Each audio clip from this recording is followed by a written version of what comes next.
அனைவருக்கும் வணக்கம். எல்லோரும் நல்லா இருக்கீங்கன்னு நினைக்கிறேன். லாஸ்ட் வீடியோவில் நம்ம குண்டலினி சக்தியை பற்றி பார்த்தோம். அப்போ குண்டலினி சக்தியோட பேசிக் விஷயத்தை பார்த்தோம். அதாவது குண்டலினி சக்தி எப்படி மேலே போகுது அப்படின்றத பற்றி பார்த்தோம்.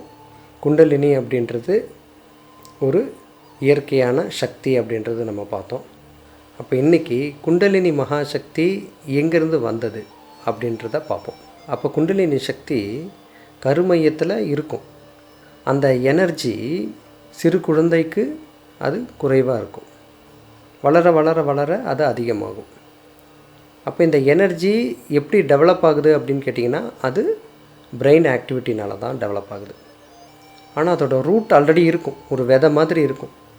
அந்த விதை எங்கேருந்து வந்தது அப்படின்னு கேட்டிங்கன்னா, கருமையத்திலிருந்து டெவலப் ஆனது. அதாவது மூதாதையர்கள்லேருந்து இப்போ வரைக்கும் எங்கேயுமே செயின் கட் ஆகலை. அந்த எனர்ஜி பாரம்பரியமாக ட்ராவல் ஆகிட்டே இருக்குது. அந்த செயின் கட் ஆகாமல் இன்றைக்கி வரைக்கும் நம்மக்கிட்ட இருக்குது. நம்ம மூதாதையர்களுடைய ஒரு பாகம்தான் நம்ம. அப்போ எங்கேயுமே அந்த எனர்ஜி கட் ஆகாமல் இது வரைக்கும் அந்த ஜெனட்டிக்கை வளர்த்துக்கிட்டே வந்திருக்கு. அப்படி நம்ம மூலமாக அது வெளிப்படும்போது அதே இம்ப்ரெஷன்ஸை வெளிப்படுத்துறதுக்கு உண்டான ஒரு எனர்ஜியாக அது செயல்படுது. இருக்கிற மெமரியை மல்டிப்ளை பண்ணுறதுக்கு அது யூஸ் ஆகுது. அப்போது மூதாதையர்கள் வாழ்ந்த அந்த ஏஜ், அவங்களோட உணவு பழக்கங்கள், அவங்களோட குணங்கள், அவங்களுடைய அனைத்து விஷயத்தையும் நம்ம எடுத்து வந்திருக்கோம். லாஸ்ட்டாக நம்ம அப்பா அம்மா அப்படின்ற நிலைமைக்கு அது முடியுது. அங்கேருந்து நம்ம அதை கண்டினியூ பண்ணுறோம். இப்படியே அது நம்ம ஜென்ரேஷனுக்கு அது பாஸ் ஆகும். இந்த எனர்ஜி இப்படியே ட்ரான்ஸ்ஃபர் ஆகிட்டே இருக்கும். அப்போது இந்த எனர்ஜி எப்படி செலவாகுது அப்படின்னு கேட்டிங்கன்னா, நம்ம பஞ்சேந்திரியங்கள் மூலமாக செலவாகிட்டே இருக்குது.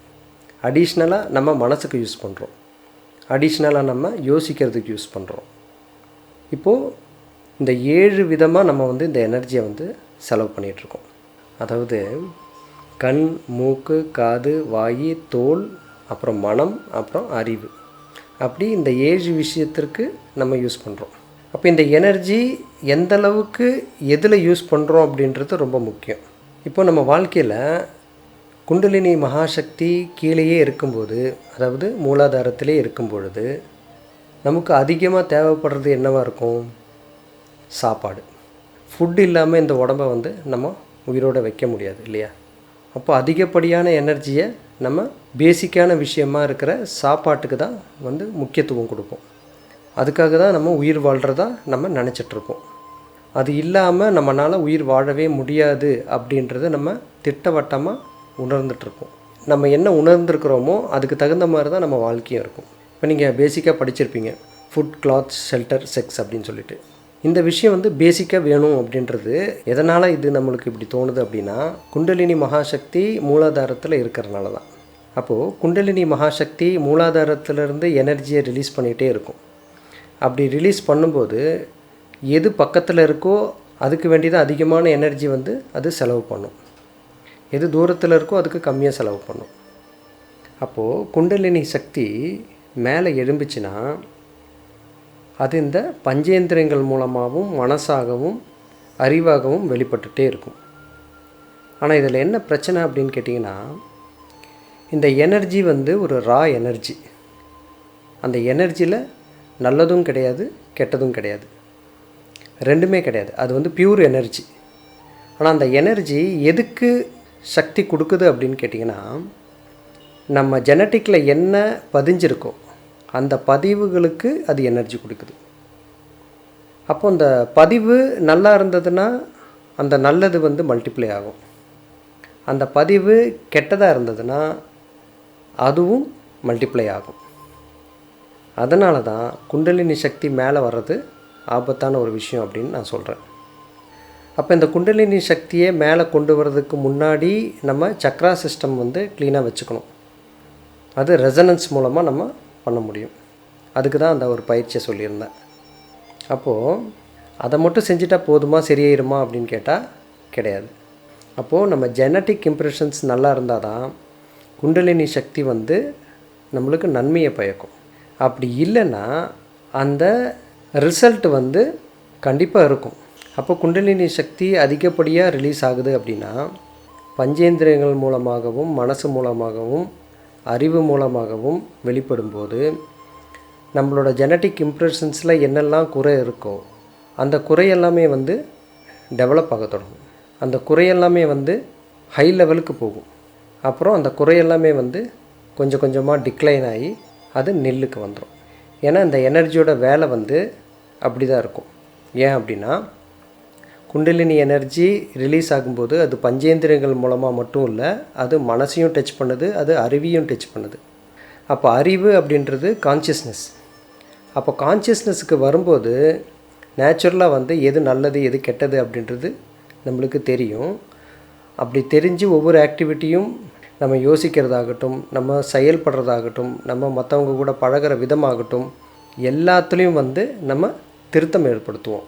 அப்போ அந்த கரெக்ஷன் பண்ணும்போது இந்த எனர்ஜி நல்ல எனர்ஜியாக வந்து கன்வெர்ட் ஆக தொடங்கும்.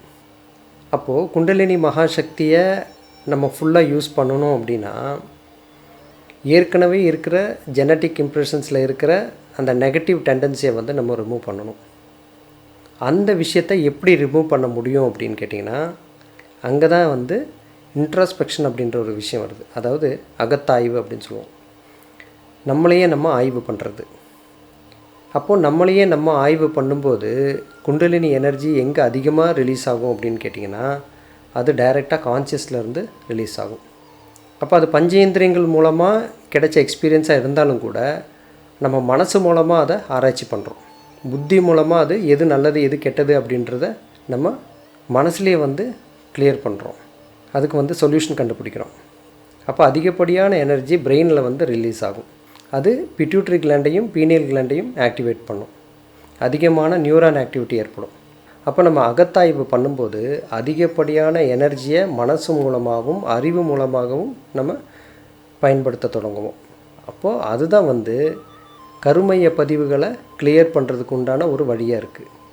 அப்போ எந்த ஒரு விஷயத்தையும் நுணுக்கமாக ஆராய்ந்து எது நல்லது எது கெட்டதுன்னு தெரிஞ்சுக்கிட்டு அந்த விஷயத்தை செய்யக்கூடிய ஆற்றல் வந்து உங்களுக்கு கிடைக்கும்.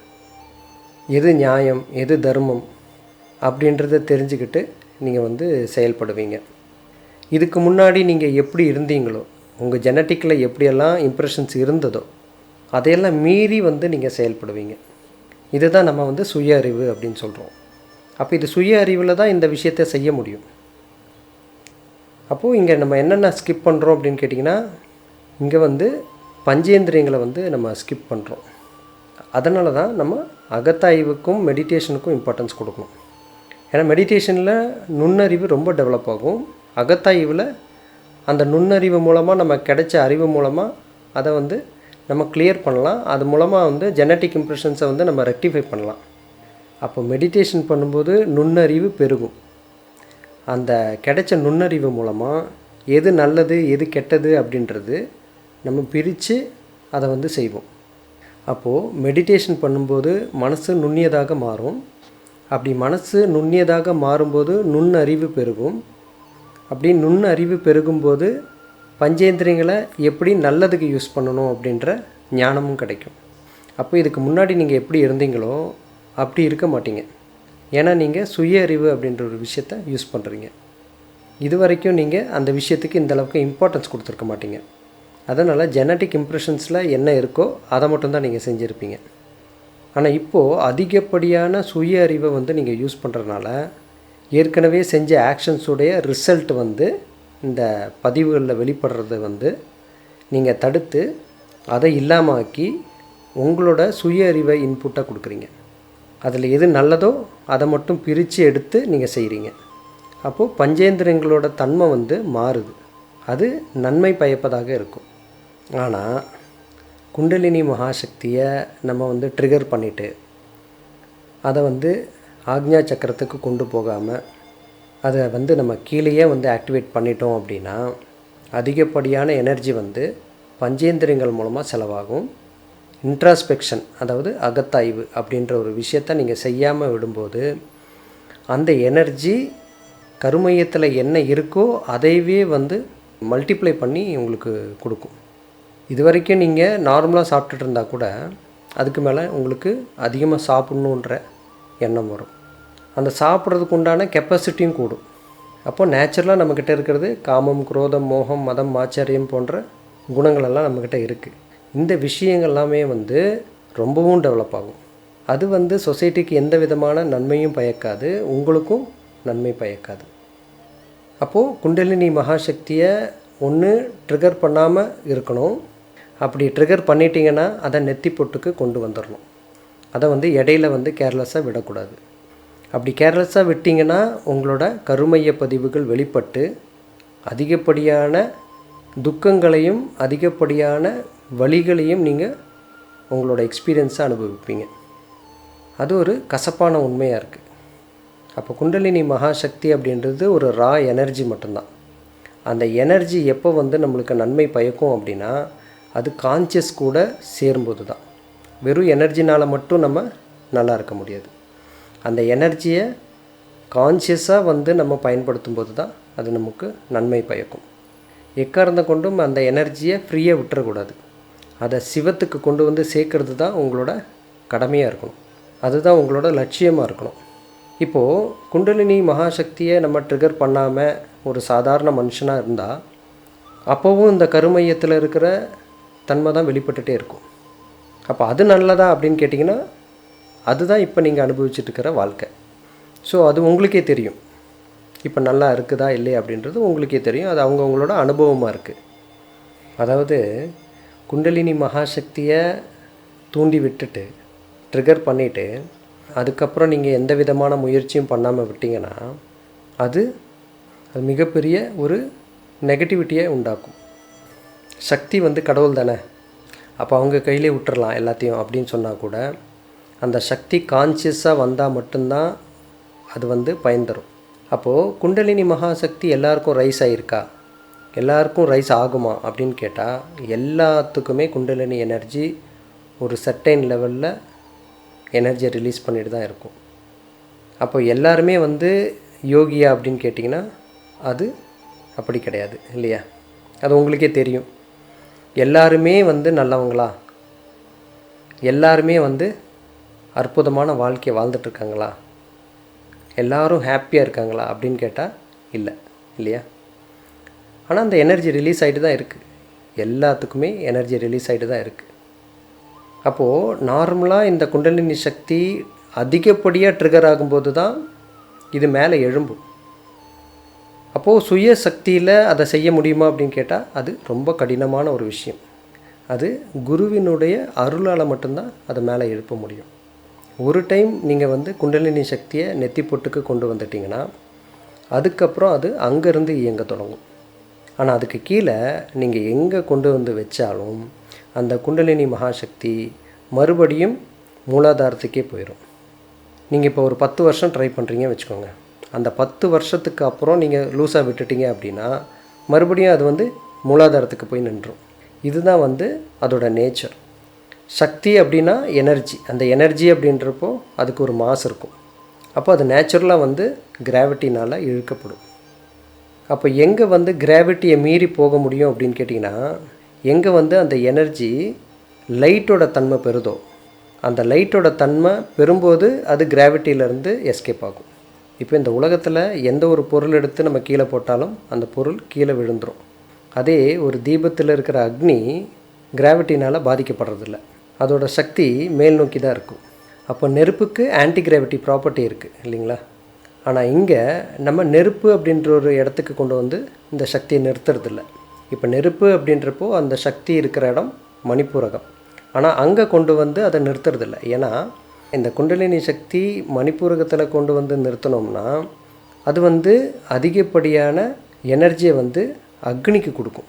அக்னின்றப்போ என்ன, ஆசிட் செக்ரீஷன், அதே மாதிரி நம்மளோட கேரக்டரில் வந்து கோபம், வயலன்ஸு, அதே மாதிரி ரஃப் அண்ட் டஃப்பான ஒரு பிஹேவியரை வந்து நம்மளுக்கு கொடுக்கும். அப்போ அது நம்மளுக்கு லட்சியம் கிடையாது. நம்ம வந்து அதை ஞான ஒளிக்கு தான் அதை யூஸ் பண்ணணும், ராவான அக்னிக்கு கிடையாது. அப்போது இந்த ஞான ஒளி அப்படின்றது நெத்தி பொட்டில் தான் கிடைக்கும். அந்த ஞான ஒளியை ஒன்ஸ் நம்ம ஏற்படுத்திட்டோன்னா அதுக்கப்புறம் நல்ல குணத்தோட ஒளியோட தன்மையை நம்ம பெறுவோம். அப்போது குணமும் நல்லா ஆகும், அதே சமயத்தில் எனர்ஜியோட தன்மை ஆன்டி கிராவிட்டியில் இருக்கும், அதாவது இழுக்கப்படாது கீழே. அதனால் நம்மளோட மனம், நம்மளோட அறிவு எல்லாமே வந்து மேல் நோக்கி தான் இருக்கும். அப்போ அந்த ஹையர் கான்சியஸ் டெவலப் ஆகிறது தான் இங்கே நம்ம ஞானம் அடையிறதா சொல்கிறோம். அந்த ஞானத்தை அடையிறதுக்கு நம்ம முக்கியமாக செய்ய வேண்டியது இந்த குண்டலினி மகாசக்தியை நெத்திப்பொட்டில் கொண்டு வந்து வைக்கிறது தான். அப்போ மூலாதாரத்தில் இருக்கிற எனர்ஜி ட்ரிகர் ஆயிடுச்சுன்னா, எல்லாத்துக்குமே ட்ரிகர் ஆகிட்டு தான் இருக்குது. சிலவங்களுக்கு நேச்சுரலாகவே கொஞ்சம் அதிகமாக ட்ரிகர் ஆகும், சிலவங்களுக்கு கொஞ்சம் கம்மியாக ட்ரிகர் ஆகும், சிலவங்களுக்கு சிச்சுவேஷன் மூலமாக ட்ரிகர் ஆகும், சிலவங்களுக்கு காலநிலைகள் மூலமாக ட்ரிகர் ஆகும், சிலவங்களுக்கு உணர்வுகள் மூலமாக ட்ரிகர் ஆகும். இப்படி பல நிலையில் இந்த எனர்ஜி ட்ரிகர் ஆகிட்டே தான் இருக்கும். ஒவ்வொரு டைம் ட்ரிகர் ஆகும்போதும் அதோட நீட் அண்ட் நெசசிட்டிக்கு தகுந்த மாதிரி அந்த எனர்ஜி வந்து வெளிப்பட்டுகிட்டே இருக்கும். எந்த அளவுக்கு வேணுமோ, எவ்வளோ நேரம் வேணுமோ அதுக்கு தகுந்த மாதிரி அந்த எனர்ஜி ரிலீஸ் ஆகிட்டே இருக்கும். அப்போ குண்டலினி எனர்ஜியை கண்ட்ரோல் பண்ணுறதுக்கு உண்டான கான்சியஸ்னஸ் வந்து நம்ம டெவலப் பண்ணணும்.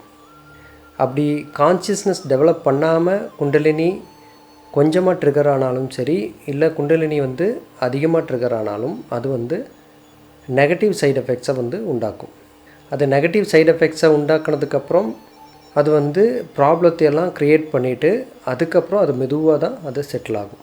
அப்போ மெதுவாக செட்டில் ஆகும் அப்படின்றது எப்படின்னு கேட்டிங்கன்னா, தியானத்தில் தான் நடக்கும். நீங்கள் தியானமே பண்ணாமல் விட்டுட்டிங்கன்னா அந்த குண்டலினி மகாசக்தி அப்படின்றது மிகப்பெரிய அழிவினை உண்டாக்கும் தன்மையுடையது. ஏன்னா அதோட நேச்சரே வந்து எனர்ஜி தான். எனர்ஜி அப்படின்றது எக்ஸ்பேண்ட் ஆகிட்டே இருக்கிற ஒரு தன்மை. அது ரிலீஸ் ஆகாத வரைக்கும் அது நார்மலாக இருக்கும். ஒன்ஸ் ரிலீஸ் ஆக தொடங்கிருச்சுன்னா அது வந்து எக்ஸ்பேண்ட் ஆகிட்டே இருக்கும். அப்போது ஏதோ ஒரு காரணத்தினால எல்லாத்துக்குமே இந்த உலகத்தில் எக்ஸ்பேண்ட் ஆகிட்டு தான் இருக்குது. யாருக்குமே எனர்ஜியை கண்ட்ரோல் பண்ணுறதுக்கு உண்டான சக்தி வந்து யாருக்குமே கிடையாது. அப்போ அந்த கண்ட்ரோல் எப்போ கிடைக்கும் அப்படின்னு கேட்டிங்கன்னா, கான்சியஸ்னஸ் டெவலப் ஆகும்போது தான் கிடைக்கும். அந்த கான்சியஸ்னஸ் வந்து நெத்திப்பொட்டில் வரும்போது தான் அதிகமாக ஆக்டிவேஷனுக்கு வரும். அதுக்கு மேலே உச்சந்தலைக்கு போகும்போது இன்னும் அதிகமாக ஆக்டிவேஷனுக்கு வரும். அப்போ இந்த குண்டலினி சக்தி எல்லாரோட உடம்புலையும் கொஞ்சம் ஆக்டிவேஷனில் தான் இருக்கும். அது பேசிக்கான விஷயத்துக்கு மட்டும் ரிலீஸ் ஆகிறது கிடையாது. அது ஜெனட்டிக் இம்ப்ரெஷன்ஸை வெளியில் தள்ளுறதுக்கும், வெளியில் இருக்கிற விஷயத்தை உள்ள இம்ப்ரெஷனாக மாற்றுறதுக்கும் அந்த எனர்ஜி வந்து பயன்பட்டுருக்கு. அப்போது அந்த உந்து சக்தியாக இருக்கிற எனர்ஜி தான் கேரக்டராகவும் மாறுது. அந்த கேரக்டர் ஜெனட்டிக் சென்டரில் இருக்கிற இம்ப்ரெஷன்ஸ்னால் ஏற்படுது. அப்போ நமக்குள்ளே என்ன இருக்கோ அதை தான் அது வெளிப்படுத்திகிட்டே இருக்கும். அப்போ இந்த குண்டலினி சக்தி கொஞ்சம் அதிகமாக ரிலீஸ் ஆச்சுன்னா கூட அது நம்ம ஜெனட்டிக்கில் இருக்கிற நெகட்டிவ்ஸை வந்து ஸ்டிமுலேட் பண்ணும். அந்த நெகட்டிவ்ஸை வந்து என்ஹான்ஸ் பண்ணும். ஏன்னா அது வந்து பியூர் எனர்ஜி. அதுக்கு கேரக்டர் கொடுக்கறது வந்து நம்ம ஜெனட்டிக் இம்ப்ரெஷன்ஸ் தான். அப்போது அதிகமான எனர்ஜி வரும்போது நம்மளோட இம்ப்ரெஷன்ஸ் வந்து அதிகமாகும். அப்போ நம்மளோட ஜெனட்டிக் கேரக்டர் என்னவோ அதுதான் நம்மக்கிட்ட அதிகமாக வெளிப்படும். இப்போது ஃபார் எக்ஸாம்பிள், நீங்கள் கோபமாக இருந்தீங்கன்னா நீங்கள் அதிகமாக கோபப்படுற ஆளாக மாறிடுவீங்க. அதுதான் அந்த எனர்ஜியோட நேச்சர். ஏன்னா அது வந்து உங்களுக்கு அதிகப்படுத்தி கொடுக்குது. அப்போ இந்த குண்டலினி சக்தி குருவோட துணை இல்லாமல், எந்த விதமான புரிதலும் இல்லாத ஒரு சிச்சுவேஷனில் அது வெளியில் வந்தால் அதில் இருக்கிற நெகட்டிவ் டெண்டன்சி வந்து ரொம்ப பாதிப்பு ஏற்படுத்துகிறதா இருக்கும். அப்போ இந்த குண்டலினி எனர்ஜியோட நெகட்டிவ் சைடும் மக்கள் வந்து தெரிஞ்சு வச்சுருக்கணும். அதாவது நெத்திப்பொட்டுக்கு கொண்டு வராமல், குருவோட அருள் இல்லாமல் இந்த விஷயத்தை ப்ராக்டிஸ் பண்ணாலும் சரி, ப்ராக்டிஸ் பண்ணாமல் இருந்தாலும் சரி, இந்த விஷயத்துலேருந்து, இந்த சக்தியிலேருந்து வர்ற சைடு எஃபெக்ட்ஸை வந்து நீங்கள் தெரிஞ்சுக்கணுன்றதுக்காக ஷார்ட்டாக ஒரு லிஸ்ட்டு சொல்கிறேன். இப்போ இதெல்லாம் இருந்ததுன்னா நீங்கள் ரொம்ப கேர்ஃபுல்லாக இருக்கணும் அப்படின்றது அர்த்தம். அதில் என்னென்ன வரும் அப்படின்னு கேட்டிங்கன்னா, ஆல்டர்னேட் ஸ்டேட்ஸ் ஆஃப் கான்ஷியஸ்னஸ்ன்னு சொல்லுவாங்க.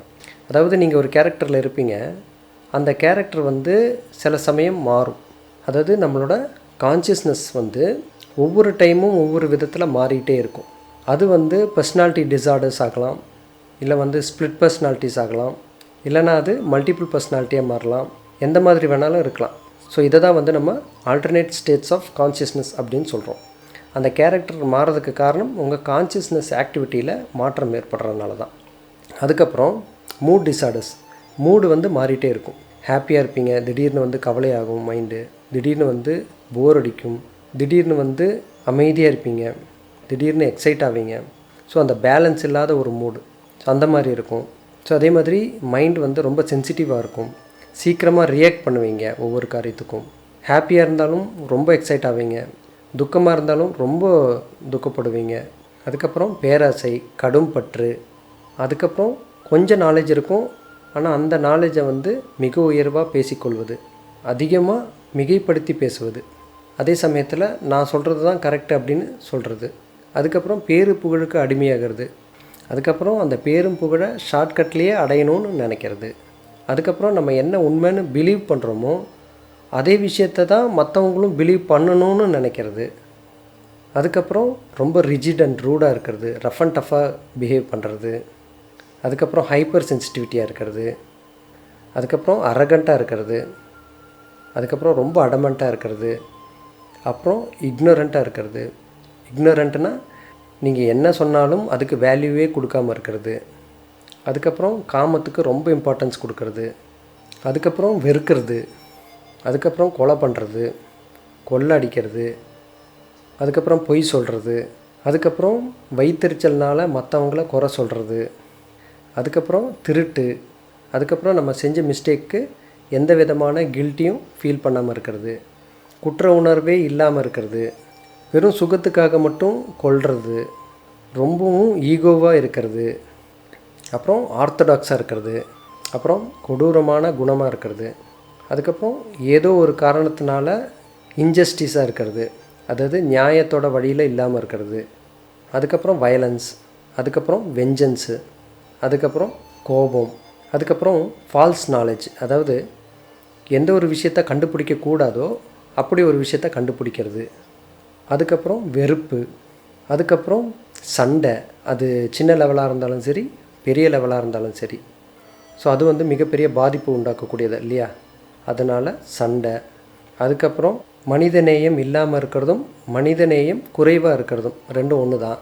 அதுக்கப்புறம் கம்ஃபர்ட் ஜோனை விடாமல் இருக்கிறது. அதுக்கப்புறம் எமோஷ்னல் லெவலில் இம்பேலன்ஸாக இருக்கிறது. ஸோ இந்த மாதிரி இன்னும் நிறைய நெகட்டிவ் டெண்டன்சிஸ் வந்து ஜெனட்டிக்கில் என்ன இருக்கோ அதெல்லாமே வந்து பூதாகரமாக பெருசாகும், எல்லாமே வந்து ஜாஸ்தியாகும். ஸோ இந்த மாதிரி இருக்கிறவங்க கொஞ்சம் ஜாக்கிரதையாக இருக்கணும். அப்போது இந்த விஷயத்தை நம்மளே கிளியர் பண்ணலை அப்படின்னா இயற்கை தன்னோட சக்தியை பிரயோகப்படுத்தி அதை சரி செய்யும். அப்போது இயற்கை வந்து நம்மளுக்கு அது சரி செய்யும்போது அது ரஃப் அண்ட் டஃப்பாக நம்ம ஃபீல் பண்ணுவோம். அதே நம்ம வந்து அதை சரி செய்கிறோம் அப்படின்னா அந்த வர்ற துக்கத்தை வந்து நம்ம அப்படியே குறைச்சிக்கலாம். இல்லாமல் செய்ய முடியாது, இருந்தாலும் அந்த ரிசல்ட்டை வந்து நம்ம குறைச்சிக்கலாம். அப்போ இந்த விஷயத்தை எப்படி நம்ம கிளியர் பண்ணுறது அப்படின்னா நம்ம அறிவின் மூலமாக தான் கிளியர் பண்ண முடியும். அப்போ நம்ம அறிவை வச்சு இதை எப்படி கிளியர் பண்ண முடியும் அப்படின்னா அதை வந்து நம்ம இன்ட்ராஸ்பெக்ஷன் சொல்லுவோம், அதாவது அகத்தாய்வு அப்படின்னு சொல்லுவோம். இப்போ அகத்தாய்வு அப்படின்றது நமக்குள்ளேயே ஆய்வு பண்ணுறது. நமக்குள்ளே என்ன நெகட்டிவ் இருக்குது, நமக்குள்ளே என்ன பாசிட்டிவ் இருக்குது. அப்போ நெகட்டிவை வந்து வெளியில் காமிக்காமல் பாசிட்டிவை மட்டும் நம்ம வெளியில் காமிக்கணும் அப்படின்ற அந்த முயற்சி. அப்போது அந்த முயற்சியில் இந்த ரியாக்ஷன் வந்து பாதிக்கப்படும். அப்போ அந்த முயற்சியில் ஏற்கனவே இருக்கிற அந்த நெகட்டிவ் இம்ப்ரெஷன்ஸோட ரிசல்ட் வந்து பாதிக்கப்படும்.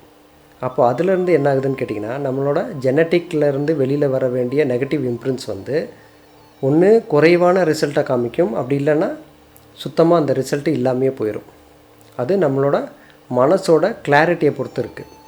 எந்த அளவுக்கு மனம் செம்மையாகுதோ அந்தளவுக்கு கர்மத்தோட பலனும் குறையும், அந்தளவுக்கு கர்மத்தோடைய நெகட்டிவ் டெண்டன்சியும் குறையும். அப்போ இதில் நம்ம செய்ய வேண்டியது என்னன்னு கேட்டிங்கன்னா நெத்தி பொட்டில் தியானமும் அதுக்கப்புறம் அகத்தாய்வும் நம்ம இதில் செய்யணும். இப்போ அகத்தாய்வில் மட்டும்தான் இந்த விஷயத்தை சரி செய்ய முடியும். அப்போது எல்லா தீய குணத்தையும் கிளியர் பண்ணுறதுக்கு உண்டான விஷயம் வந்து நமக்குள்ளேயே இருக்குது, அதுதான் அறிவு. அந்த அறிவை யூஸ் பண்ணி நம்ம வந்து அப்பப்போ நம்மளை கிளியர் பண்ணிடணும். அதுக்கப்புறம் நம்ம மெடிடேட் பண்ணும்போது இன்னும் வந்து மனசு வந்து ஒடுங்கும். மனசு ஒடுங்கிறதுக்கு காரணமாக இந்த இன்ட்ராஸ்பெக்ஷன் இருக்கும். இந்த இன்ட்ராஸ்பெக்ஷன் டெவலப் ஆகிறதுக்கு காரணமாக அந்த மெடிடேஷன் இருக்கும். ஒன்றுக்கு ஒன்று சப்போர்ட்டாக இருக்கும். அப்படி நீங்கள் வந்து ஞானத்தில் உயர முடியும். அந்த தெளிவு நிலை தான் ஞானம். எப்போ வந்து மனசில் எந்த குறையும் இல்லையோ அப்போது மனிதன் அப்படின்ற நிலையிலிருந்து தெய்வ நிலைக்கு நம்ம மாறுறோம். தெய்வ நிலை அப்படின்றது என்ன அப்படின்னு கேட்டிங்கன்னா மனிதர்களுக்கு இடையே இருந்தாலும் கூட தெய்வத்தோட குணத்தில் நம்ம இருக்க முடியும். அப்போ தெய்வம் அப்படின்றது நம்மளோட உருவ மாற்றத்தை சொல்கிறது இல்லைங்க.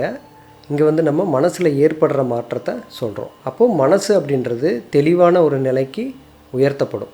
அப்போது தெளிவான மனசு எப்போ வருதோ அப்போ வந்து பிரபஞ்சத்தோட காந்த சக்தி அதிகப்படியான இயக்கத்துக்கு வரும்.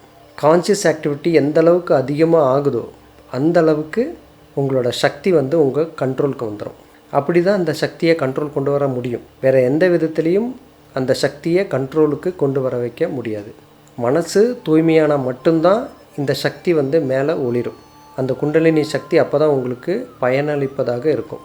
இல்லைனா நீங்கள் வந்து நெத்தி பொட்டில் தவம் பண்ணாலும் கூட உங்களுடைய ஜெனட்டிக் இம்ப்ரிண்ட்ஸை நீங்கள் சரி பண்ணாமல் இருக்கும் பட்சத்தில் அது உங்களுக்கு நிறைய கஷ்டத்தை கொடுக்கும். அதை வந்து உங்களுக்கு கடினமான நிலையில் சொல்லித்தரும். அப்போது அகத்தாய்வு அப்படின்ற அந்த இன்ட்ராஸ்பெக்ஷன் ஸ்டேட் இல்லாமல் நீங்கள் மெடிடேட் பண்ணும்போது காலம் வந்து உங்களுக்கு ரொம்ப ஜாஸ்தி எடுக்கும். ஏன்னா குண்டலினி சக்தி வந்து தானே உங்களை வந்து திருத்தி மேல்நிலைக்கு வந்து செட்டில் ஆகிறதுக்கு முன்னாடி உங்களோட காலநிலை வந்து ரொம்பவும் போயிருக்கும், வீணாக இருக்கும். அப்போது நீங்கள் செய்ய வேண்டியது அந்த குண்டலினி சக்தியை வந்து தியானத்தில் கான்சன்ட்ரேட் பண்ணி அதை அனுபவிக்கிறது மட்டும் இல்லை, அதுக்கு ஈக்குவலாக உங்கள் மனசை வந்து செம்மையாக்கிறதும் தான், உங்கள் மனசை வந்து ப்யூரிஃபை பண்ணுறதும் தான். அப்போ அந்த ப்யூரிஃபிகேஷனுக்கு ரொம்ப முக்கியமாக இருக்கிறது அகத்தாய்வு அப்படின்ற இன்ட்ராஸ்பெக்ஷன் தான். ஸோ இதை வந்து நீங்கள் தொடர்ந்து செஞ்சுட்டே வந்தீங்கன்னா உங்களோட மனசு கிளியர் ஆகும். மனசு கிளியர் ஆகிடுச்சுன்னா உங்களுக்கு அனைத்து உண்மைகளும் புரிய ஆரம்பிக்கும். இயற்கையோட ரகசியங்கள்லாம் அழகாகவும் தெளிவாகவும் இயற்கையே உங்களுக்கு உணர்த்தும். அதாவது இந்த பாடி வர்றதுக்கு எத்தனையோ கோடான கோடி ஆண்டுகள் எடுத்திருக்கு. அப்போது அத்தனை பதிவுகளும் உங்களுக்குள்ளே இருக்கிறனால அதை மீறி வெளியே வர்றது அப்படின்றது கொஞ்சம் கஷ்டமான விஷயந்தான். ஆனால் நீங்கள் தியானமும் பண்ணி அகத்தாய்வு பண்ணும்போது இது எளிதாக மாறும். அப்போ இது உங்கள் முயற்சியினால் நீங்கள் இதை பண்ண முடியும். அதனால் காலதாமதம் ஏற்படுத்தாமல் இந்த விஷயத்தை வந்து எல்லாரும் கவனமாக பின்பற்றி நல்ல பலன்களை அடைய வேண்டும் என்று நினைக்கிறேன். ஸோ அடுத்த வீடியோவில் குண்டலினி இன்னும் எப்படி அட்வான்ஸான ஸ்டேட்டுக்கு போகுது, எப்படி வந்து நம்மளை அட்வான்ஸ் ஸ்டேட்டுக்கு கொண்டு போகுது அப்படின்றத பற்றி நம்ம பார்ப்போம். நன்றி, வணக்கம்.